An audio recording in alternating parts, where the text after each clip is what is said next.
Goal చేసుకున్నారు. ఆంధ్రప్రదేశ్ రాష్ట్రంలో కూడా సెల్ఫ్ గోల్ కాబోతుందా, లేదు అంటనంటే పొలిటికల్ స్ట్రాటజీ ప్రకారంగానే పావులు కదుపుతున్నారా?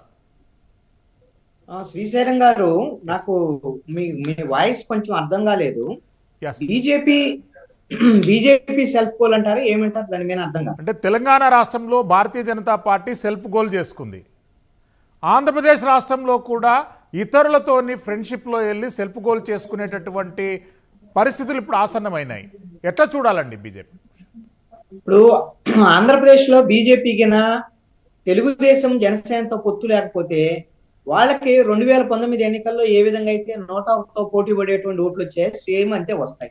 కనీసం వాళ్ళకి బోని కూడా ఇయ్యడానికి అవకాశం లేదు. అసెంబ్లీలోకి వెళ్ళలేరు. ఇక్కడ నుంచి ఒక్క లోక్సభ సీటు కూడా కాదండి, గెలిచి పొలిటికల్ విజన్ క్లియర్ గా ఉన్నప్పుడు మరి టీడీపీ జనసేనతో అలయన్స్ కు ఎందుకు ఆలోచిస్తుంది బీజేపీ? వాళ్ళు ఏం ఆలోచించటం లేదండి, వాళ్ళు రెడీగా ఉన్నారు. ఇప్పుడు ఆలోచిస్తున్నటువంటి వాళ్ళు తెలుగుదేశం ఆలోచిస్తుందని నేను అనుకుంటున్నా. వాస్తవంగా తెలుగుదేశం ఉన్నటి వరకు బీజేపీతో పొత్తు కోసం పాకులాడినటువంటి మాట వాస్తవమే, దాంట్లో డౌట్ లేదు. ఎందుకోసమనంటే వైఎస్ఆర్ కాంగ్రెస్ పార్టీని ఎదుర్కోవాలి అంటే బీజేపీ ఉండాలి అనేటువంటి దూరంలో ఉన్నటువంటి మాట వాస్తవమే. కానీ ఈ రోజున బీజేపీతో పొత్తులోకి వెళ్తే ఖచ్చితంగా మనం కూడా పుట్టి మునుగుతుంది, మనము పుట్టి మునిగేటువంటి అవకాశం ఉంది. బంగారు పళ్ళెంలో పెట్టి వైఎస్ఆర్ కాంగ్రెస్ పార్టీకి మళ్ళీ అప్పచెప్పటమే అనేటువంటిది ఈ రోజున ప్రజల్లో ఉండేటువంటి వ్యతిరేకత ఏమిటి అనేటువంటిది బీజేపీ మీద స్పష్టంగా తెలుగుదేశం పార్టీకి తెలిసి వచ్చింది. అందుకనే నాకు తెలిసి చంద్రబాబు నాయుడు పవన్ కళ్యాణ్ కూడా ఒప్పించి వీళ్ళిద్దరు కలిసి వెళ్ళి ఢిల్లీకి వెళ్ళి బీజేపీ వాళ్ళని బతిలాడుకొని, మీకు కావాలంటే ఎన్నికల తర్వాత సీట్లు తగ్గితే ఎన్డీఏలో మేము మద్దతు ఇస్తాము, కానీ ఎట్టి పరిస్థితుల్లో కూడా మీతో పొత్తు వద్దు మహాప్రభు అని దండం పెట్టి రావాలనేటువంటి పరిస్థితిలో ఈ రోజున ఉన్నట్టుగా నేను అనుకుంటున్నా. లేదు అని వాళ్ళు బీజేపీతో పొత్తులోకి వెళ్ళారు అని అంటే మాత్రం ఖచ్చితంగా ఇది ఒక ధృతరాష్ట్ర కౌగిలి అయ్యేదానికి అవకాశం ఉంటుంది. ఇది మీరు తెలంగాణలో బీజేపీకి ఏం లాస్ రాలేదండి. వాస్తవం చెప్పాలంటే బీజేపీ పుంజుకున్నటువంటి పరిస్థితి మనం చూసాం కదా. 8 అసెంబ్లీ స్థానాలు వచ్చినాయి. అదే విధంగా 19 అసెంబ్లీ స్థానాల్లో 2వ స్థానంలో ఉన్నారు వాళ్ళు. రేపు పార్లమెంట్ దానికి సంబంధించి ఒక 5-6 ఎంపీ సీట్లు వచ్చినా కూడా ఆశ్చర్యపడాల్సిన పని లేదు, ఆడ పుంజుకుంటుంది. కానీ ఆంధ్రప్రదేశ్ లో మాత్రం ఆంధ్రప్రదేశ్ ప్రజలు బీజేపీని క్షమించేటువంటి అవకాశమే లేదండి. ఎందుకోసం అంటే ఈ 9.5 సంవత్సరాల్లో కక్షపూరితమైనటువంటి వివక్షను ప్రదర్శించారు. అన్నిటికన్నా ఇంకా కీలకమైనటువంటి అంశం ఏమిటంటే వైఎస్ఆర్ కాంగ్రెస్ పార్టీతో అంటకాగుతూ వాళ్ళు చేసినటువంటి తప్పులన్నింటినీ కూడా ఈ రోజున వత్తాసు పలుకుతూ పైకి మాత్రం వైఎస్ఆర్ కాంగ్రెస్ పార్టీతో మాకు సంబంధం లేదు, మేము జనసేనతో మాత్రమే పొత్తులో ఉన్నామని, ఇంట్లో ఇల్లాలేమో జనసేన పార్టీ, వంటింట్లో ప్రియరాలేమో వైఎస్ఆర్ కాంగ్రెస్ పార్టీ, ఈ రంకు రాజకీయాన్ని ఆంధ్రప్రదేశ్ ప్రజలు చాలా స్పష్టంగా గమనిస్తున్నారు. ఇందాక సురేష్ గారు కూడా చెప్పారు కదా, బీజేపీ ప్రభుత్వంతో మేము కలిసే ఉన్నామని. వీళ్ళకేం కావాలంటే తెలుగుదేశం జనసేనతో పొత్తు కావాలి, సీట్లు కావాలి, కానీ జగన్మోహన్ రెడ్డి గెలవాలి, జగన్మోహన్ రెడ్డి ముఖ్యమంత్రి కావాలి. ఇది బీజేపీ రాజకీయం ఆంధ్రప్రదేశ్ లో. ఇది జనసేనకి తెలుగుదేశం పార్టీకి తెలుసుకోకపోతే ఖచ్చితంగా వీళ్ళ పుట్టి మునగటం ఖాయం రాజకీయంగా. ఇది జనం అనుకుంటున్నటువంటి మాట, నా అభిప్రాయం కాదు. కాబట్టి వాళ్ళు ఏ నిర్ణయం తీసుకుంటారనేటువంటి దాని మీద రేపొద్దున తెలుగుదేశం భవిష్యత్తు, జనసేన భవిష్యత్తు ఆధారపడి ఉంటుంది. 2014 నాటి ఫలితాలు అయితే మాత్రం రిపీట్ కానే కావు. ఆ కాంబినేషన్ ఫెయిల్ అయ్యేదానికి అవకాశం ఉంటుంది. వైఎస్ఆర్ కాంగ్రెస్ పార్టీకి కలిసి వచ్చేటువంటి అంశంగా బీజేపీతో పొత్తుంటే మాత్రం వైఎస్ఆర్ కాంగ్రెస్ పార్టీన నెత్తిన పాలు పోసినట్టే అవుతుందని నా అభిప్రాయం. సురేష్ గారు, పార్టీల కండవాలు మారుతున్నాయి. రాజకీయ పార్టీలలో కండవాలు మారడం అనేటటువంటిది ఒక రకమైనటువంటి రాజకీయాలకు సంకేతంగా మారుతుంది. చివరి లిస్టుపై ఉత్కంఠత కొనసాగుతుంది. వైఎస్ఆర్సీపీ చివరి లిస్టుపై ఎట్లా ఉండబోతుందండి చివరి లిస్ట్? సార్, నేను ఇంతకుముందే దీని మీద స్పష్టత ఇచ్చాను. ప్లీజ్. ప్రజాక్షేత్రంలో ఉన్నటువంటి ప్రజల నుంచే ఏదైతే డిమాండ్ ఉందో దాని ప్రకారం అన్ని సామాజిక వర్గాలకి కలగాల్సినటువంటి న్యాయం కోసం జరుగుతున్నటువంటి మార్పులు. రెండవది, అభ్యర్థులుగా ఉన్నటువంటి వ్యక్తుల పనితీరు కూడా దీంట్లో పరిగణన తీసుకున్నారు. దీంట్లో ఎవరైనా నచ్చగలితే వాళ్ళ వ్యక్తిగత అభిప్రాయాలే తప్ప పార్టీని వాళ్ళని నిందించాల్సినటువంటి అవసరం లేదు. రెండవ విషయం ఏంటంటే, కృష్ణాంజనేయులు గారు మాట్లాడుతూ పొత్తుల వ్యవహారాన్ని ఏ విధంగా చూసారో ఒకసారి మనం దీన్ని ఆలోచిస్తే ఈ తెలుగుదేశం పార్టీ వాళ్ళ మనస్తత్వం ఏ విధంగా ఉందంటే, ఇక్కడ తెలుగుదేశం పార్టీ వాళ్ళు ఎవరు లేరండి ప్లీజ్.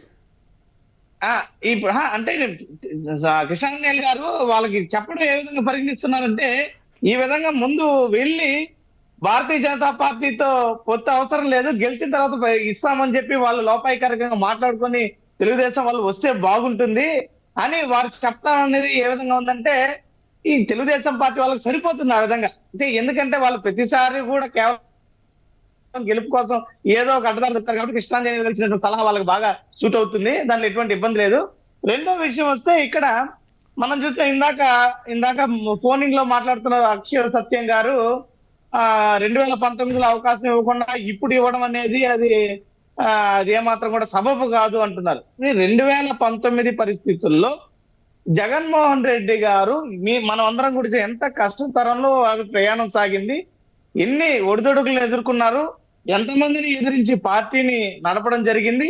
ఆ రోజు ఆయనతో పాటు నడిచిన ప్రతి ఒక్కరిని కూడా ఆ రోజు వారికి అవకాశం ఇవ్వడం జరిగింది. ఈ రోజు కూడా ప్రతి ఒక్కరు నిజమైనటువంటి జగన్మోహన్ రెడ్డి గారిని అభిమానించేటువంటి వ్యక్తులు సీట్ ఇవ్వకపోయినప్పటికీ కూడా మేము పనిచేస్తాం స్వతహాగాని ఎంతో మంది ఈ రోజు మంత్రుల స్థానంలో ఉన్నటువంటి వాళ్ళు కూడా ప్రకటిస్తున్నారు. గతంలో తెలుగుదేశం పార్టీలో మనం చూసినట్లయితే ఎంతో మంది ఆ రోజు మన రావెల కిషోర్ గారు మంత్రి పదవిలో ఉన్నారు, తెలుగుదేశం పార్టీని అప్పుడే వీడటం జరిగింది. ఈ విధంగా ఎస్సీలు విడిపోయారు, బీసీలు విడిపోయారు. ఆ పార్టీ విధానాలు నచ్చక బయట వచ్చినటువంటి అన్ని సామాజిక వర్గాల వ్యక్తులు ఉన్నారు. కానీ ఈరోజు కేవలం రాష్ట్రంలో తెలుగుదేశం పార్టీ జనసేన విధానాలు ఏ విధంగా ఉన్నాయంటే వాళ్ళకి కారణాలు ఏవైనా కూడా అనవసరం, విధానాలు ఏవైనా అనవసరం. వాళ్ళ అజెండా ఒక్కటే, కేవలం వైఎస్ఆర్ కాంగ్రెస్ పార్టీని అధికారంలో నుంచి దించాలి, వీళ్ళు అధికారంలోకి రావాలి. ఎక్కడ కూడా ఇందాక చెప్తున్నారు నాగేంద్ర అన్న గారు, చంద్రగిరిలో దొంగ ఓట్లు నమోదే. ఇప్పుడు ఇక్కడ గ్రామాలు చాలా వరకు కొన్ని కొత్తగా చంద్రగిరి నియోజకవర్గంలో కలవడం జరిగింది. అదే విధంగా చంద్రగిరి నియోజకవర్గంలో మీరు ఈ 5 ఏళ్ల కాలంలో చూస్తే రియల్ ఎస్టేట్ రంగం చాలా జోరుగా పెరిగింది. ఎన్నో పెద్ద పెద్ద గేటెడ్ కమ్యూనిటీలు అనేటివి దాదాపు 60కి పైగా గేటెడ్ కమ్యూనిటీలు చంద్రగిరి నియోజకవర్గంలో ఏర్పడినటువంటి పరిస్థితి కళ్ళకు కట్టినట్టు ప్రత్యక్షంగా ఉన్నాయి. ఎన్నో మంది కొత్త ఓటర్లు కూడా శాతం పెరిగింది. కొత్త ఓటర్ల శాతం పెరిగింది కదా అంటే దానివల్ల దొంగ ఓట్లు చేరిపోయాయని కాదన్నా, యువతకి ఓట్లు కొత్త ఓటర్లు పెరిగిండొచ్చు. 18 ఏళ్ళు నిన్న వాళ్ళు గతంలో 2019లో ఉన్న వాళ్ళకి కొత్తగా ఈ 5 ఏళ్ల కాలంలో వాళ్ళకి ఓటర్ హక్కు కూడా రావడం జరిగి ఉంటుంది. తద్వారా కూడా ఓటింగ్ శాతం అనేది ఓటర్ లిస్ట్ లో ఆ ఓటర్ల శాతం కూడా పెరిగిండొచ్చు. దీన్ని మీరు కేవలం దొంగ ఓట్ల కోణంలోనే చూడడం అనేది కూడా మంచి పద్ధతి కాదని నా సలహా. ఇంకొకటి ఏంటంటే ఎక్కడ కూడా ఈ విజయసాయి ఒక నిమిషం శ్రీశైలం గారు ఏది మాట్లాడినా కూడా తగుతున్నామని చెప్పి విజయసాయి రెడ్డి గారు వస్తున్నారు. విజయసాయి రెడ్డి గారు ప్రతిదానికి ఆయనే మాట్లాడుతున్నారు. మన పార్టీలో ఏంటన్నా పరిస్థితి, ప్రతిదానికి వచ్చి ఎవరు మాట్లాడుతున్నారు? పవన్ కళ్యాణ్ గారు ఏమన్నా నేరుగా అన్నిటికీ మాట్లాడుతున్నారా? ఇంకా నేను పేర్లు చెప్తే మళ్ళీ ఏదో ఆయన మీద బందామంటారు. నాగేందర్ గారు స్పందించేది పవన్ కళ్యాణ్ గారు, చంద్రబాబు నాయుడు గారు ఈ రోజు ఎన్నికల ప్రధాన కమిషనర్ కలవడం జరిగింది. సురేష్ గారు మళ్ళీ వస్తాను. సమాధానం చెప్తారు. పార్టీకి ప్రతినిధిగా ప్రతి ఒక్కరు దానికి సమాధానం చెప్పేదాన్ని కూడా మనం తప్పుగా తీసుకోవడం అది మంచిది కాదన్నా.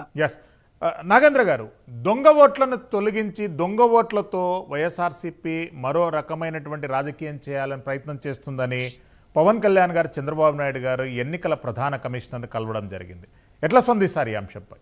సార్ నేనేమంటున్నా అంటే తమ్ముడు సురేష్ కు చంద్రగిరి అడ్జసెంట్ తిరుపతి కాబట్టి అది డెవలప్ అవుతుంది. రియల్ ఎస్టేట్ డెవలప్ అయితే ఓట్లు పెరుగుతాయి అనేది కొత్త విషయం. నేను తమ్ముడు అర్థం చేసుకోవాలి. ఎందుకంటే అక్కడ రోడ్లు పెరుగుతాయి, లేదంటే అక్కడ వసతులు పెంచుతాము, బాగా రియల్ ఎస్టేట్ లో ఆదాయం ఉంది ఆ కాన్స్టిట్యున్సీ కంటే ఒప్పుకుంటా. కానీ నేను ఒక చిన్న బ్లైండ్ అంటే ఇంతకు మించి పోదలుచుకోలేదు. దీనికి ఎలక్షన్ కమిషనే ఒక నామ్స్ ఉన్నాయి. ఏమని? ఎన్హాన్స్మెంట్ అంటే 5 సంవత్సరాలకు ఒకసారి ఎన్హాన్స్మెంట్ ఓట్ల శాతం ఎంత ఉన్నదని ఒక పరిధి ఉంటుంది. 2%, 3% అని. మరి 10-12% అంటే దాంట్లో ఆలోచిస్తారు. ఎందుకని ఒక చిన్న ఎగ్జాంపుల్ చెప్తా. 13,000 మంది ఫామ్ 7, మా తమ్ముడికి అర్థమైంటది. చంద్రగిరిలో 13,000 మంది ఫామ్ 7 అంటే మేము చంద్రగిరిలో ఉండాలా అని చేరడానికి వచ్చినారు అంటే ఇది హాస్యాస్పదం కదా. అంటే తిరుపతి నుంచి కూడా దాదాపు 6,000 మంది చంద్రగిరిలో ఉంటామని ఆడపోయి ఓటేయమన్నారు. ఇవన్నీ వాస్తవాలు తమ్ముడు. ఇవన్నీ పొద్దున్నే ఎలక్షన్ కమిషన్ నిర్ణయిస్తుంది. ప్రతి ఓటు మీద మేము 100% ప్రూఫ్స్ తో వెళ్ళుండం. ఎవరు ఏదనేది చెప్తారు. తర్వాత ఈ ఆడదాం ఆంధ్ర అంటే అంబాసిడర్ గా అంబటి రాయుడిని తీసుకున్నారు. వారం కూడా కాలం. మరి ఏమి అర్థమైపోయింది కదా. అంత పెద్ద నేషనల్ ప్లేయర్కే పిచ్చి అంటే గ్రౌండ్ బాగలేకపోతే ఎంత ఆటైనా ఆడలేమని ఆయనే తెలుసుకొని 2 రోజుల కల్లా బయటకు వచ్చినాడు. ఈ రోజు కూడా పవన్ కళ్యాణ్ గారికి గెలిచినారు. ఆయన ఆడిన బ్యాట్లు కంటే బ్యాట్లు ఇచ్చి దానికి అంబాసిడర్ గా ఉన్నామన్నాడు, ఎందుకు బయటకు వచ్చినాడు? ఆయన చెప్పే వాస్తవాలు మనం వాస్తవాలను గ్రహించాలి. ఇదోని 3 పేపర్లు ఇచ్చారు ఈ విజయసాయి రెడ్డి, సోకాల్డ్ సకల శాఖ మంత్రు, వీళ్ళందరూ కలిసి ఈ చూస్తే దాంట్లో 3 పేపర్లు పవన్ కళ్యాణ్ పర్సనల్ గా తిట్టాలి, పవన్ కళ్యాణ్ వ్యక్తిగతంగా తిట్టాలి, పవన్ కళ్యాణ్ కులం కాబట్టి ఆయన నువ్వు ఎక్కడే కానీ నీ క్రేజ్ ఉపయోగించి ఆడుకోవాలి, కొడితే కొట్టాలి 6 కొట్టాలి అంటే దయచేసి సారి ఇటువంటి మంచి ఉన్నతాశయాలతో రాజకీయాల్లోకి వచ్చినాను, ఈ విధంగా నాకు వద్దు అని వదిలేస్తున్నాడు ఆయన. అంటే ఇది ఎవరన్నా కాదనగలరా వైసీపీలో? నేను తర్వాత ఇందాక సార్ చెప్పాడు బీజేపీ, ఎస్ నేనైతే 100% సౌద్భావ వాతావరణంలో కలిసి వెళతాము అనేది ఒకటి నేనైతే ప్రగాఢంగా నమ్ముతున్నా, మా నాయకుడి మీద అమితమైన విశ్వాసంతో. ఎందుకంటే ఇక్కడ కూడా బీజేపీలో బయట నుంచి తెలుగుదేశం నుంచి వెళ్ళిపోయి ఉన్న వాళ్ళే ఎక్కువ ఉన్నారు. మీరు చూస్తే శ్రీశైలం గారు రాజకీయంగా ఆంధ్రప్రదేశ్ అంటే గతంలో ఆంధ్రప్రదేశ్ లో ప్రత్యేక అంటే ప్రభుత్వంలో అయితేనేమి పార్టీలో అయితేనేమి పెద్ద స్టేజ్ లో అంటే వాళ్ళ భాగం వాళ్ళ యొక్క స్థానం ఎక్కువగా ప్రదర్శించిన వాళ్ళు. For example CM Ramesh, Sujana Chowdary, లేకపోతే టీజీ వెంకటేష్, వీళ్ళందరూ బీజేపీలో ఉన్నారు. వాళ్ళందరూ కూడా రేపు పొద్దున్నే మళ్ళీ పార్లమెంట్కి నిలబడి గెలిచి వెళ్ళాలి అంటే ఖచ్చితంగా there is no doubt Janasena TDP యొక్క పొత్తు అవసరం. లేకుంటే వాళ్ళు ఎంత పెద్ద నాయకులని ఇక్కడ గెలిచే ప్రసక్తి లేదు. ఇవన్నీ జరుగుతున్నాయి. దానికి తోడు నాకున్న సమాచారం అంటే నేను చెప్తున్నాను, వాళ్ళు ఒక 4 నుంచి 5 వరకు ఎంపీలు అడుగుతున్నారని, అప్పుడు జనసేనకి ఎన్ని దీనికి అని ఏదో జరుగుతుంది. 100% నేనైతే ఆశాభావం వ్యక్తం చేస్తున్నాను. ఖచ్చితంగా బీజేపీ, జనసేన, టీడీపీ కలిసి వస్తాయి. అంటే వైసీపీకి ఇంక మాతో కలవడానికి ఎవరు లేరు, మేము ఉండడానికి ఏమీ లేదనే పరిస్థితులు డెఫినెట్ గా 2024లో తీసుకొస్తాయని చెప్పి నేను ఘంటాపదంగా చెప్తాను. కృష్ణాంజనేయులు గారు, మంత్రి రజనీ గారి మెసేజ్లు వైరల్ గా మారుతున్నాయి. ప్రజాబలం ఈ రోజు జగన్మోహన్ రెడ్డి గారికి మెండుగా ఉంది. అందులో ఇతర పార్టీల మద్దతు తీసుకొని ఇతర పార్టీలని కూడగట్టుకొని వెళ్లాల్సినటువంటి అవసరం లేదు. మీరు ప్రజాక్షేత్రంలో బలహీనంగా ఉన్నారు కాబట్టి ఏదో 10, 15 ఆ తెలుగుదేశం పార్టీ వాళ్ళు ఏదో మీకు ఇస్తే అవకాశం దాన్ని తీసుకొని వాళ్ళతో అంటగాగాలి తప్ప ఇంకా మీకు ఎక్కడ కూడా ప్రజాక్షేత్రంలో సరైనటువంటి ఆదరణ లేదు, బలము లేదు. కాబట్టి మీరు 10 మంది జట్టు కావచ్చు, 10 పార్టీలు కావచ్చు, 10 వ్యక్తులు కావచ్చు, మీరు రావచ్చు. కానీ ఇక్కడ సంపూర్ణ బలం ఉంది కాబట్టి మాకు ఎక్కడ పొత్తులతో అయితే మాకు అవసరం లేదు. సరే, నేనైతే ఒక మాట చెప్తానా, సురేష్ అయితే నా తమ్ముడు, నాకు అపారమైన గౌరవం ఉంది. అతని పుట్టిల్లు ఇదే జనసేన. ఇక్కడి నుంచి పోయినాడు అంటే ఇప్పుడు ఎవరైనా పుట్టింటి గౌరవం పెంచుతారు. అక్కడికి వెళ్ళినంత మాత్రాన పుట్టింటి గురించి మాట్లాడకూడదు. ఈ బలం ఏంది, ఈడ బలహీనత ఏంది, పోరాటం ఏంది అన్ని చేసిన వ్యక్తే. బట్ మా తమ్ముడు తప్పదు, డిఫెండ్ చేసుకుంటున్నాడు. నేను మళ్ళీ అడుగుతున్నా, ఇక్కడ పుట్టింట్లో ఉన్నటువంటి గౌరవం ఎక్కడా దొరకదు. వీ వామ్ వెల్కమ్ తమ్ముడు. ఎవరెవరో అంటే ఇప్పుడు ఎంపీలు, ఎమ్మెల్యేలే వద్దు స్వామి జగన్మోహన్ రెడ్డి అని వస్తున్నారు కాబట్టి నువ్వు నాకు తెలిసి ఇంతవరకు కలిసావో లేదో కూడా తెలియదు. ఆయన కలిసే అవకాశం కూడా ఇవ్వడు. మన పొద్దు వీ వామ్ వెల్కమ్ సురేష్, మనందరం కలిసి పోరాటం చేద్దాం. నేను మళ్ళీ పుట్టింటికి పిలుస్తున్నా సురేష్ పోను. కృష్ణాంజనేయులు గారు, నేను జనసేన పార్టీ నుంచి వచ్చింది వాస్తవం అయినప్పటికీ కూడా సురేష్ గారు ప్లీజ్, మళ్ళీ వస్తానండి సురేష్ గారు ప్లీజ్. కృష్ణాంజనేయులు గారు, విడతల రజనీ గారు, గుంటూరు పశ్చిమ ఎమ్మెల్యే రజనీ గారు కాన్స్టిట్యున్సీలో ఉన్నటువంటి ఓటర్లకు పంపించినటువంటి మెసేజ్ పై వివాదం కొనసాగుతుంది. అంటే వైఎస్ఆర్సీపీ అధికార పార్టీ ఎన్నికల విలువైనటువంటి డేటాను తీసుకొని క్యాంపెయిన్ చేస్తుందని కొంతమంది ఫిర్యాదు కూడా చేశారు. అంటే పవన్ కళ్యాణ్ గారు, చంద్రబాబు నాయుడు గారు ఎన్నికల అవకతవకలను అరికట్టాలనే అంశంతో ఫిర్యాదు చేశారు. ఇది తాజాగా వెలుగులోకి వచ్చినటువంటి అంశం. ఎట్లా స్పందిస్తారు? శ్రీశైలం గారు, మొన్నటి వరకు నాకు అంతకుముందు గుంటూరు 2లోనే నేను ఓటు వేశాను. మా ఇంట్లో వాళ్ళ ఓట్లు కూడా అక్కడే ఉన్నాయి. అది ఏ బూత్ లో ఉన్నాయో మాకు అర్థం కావట్లా.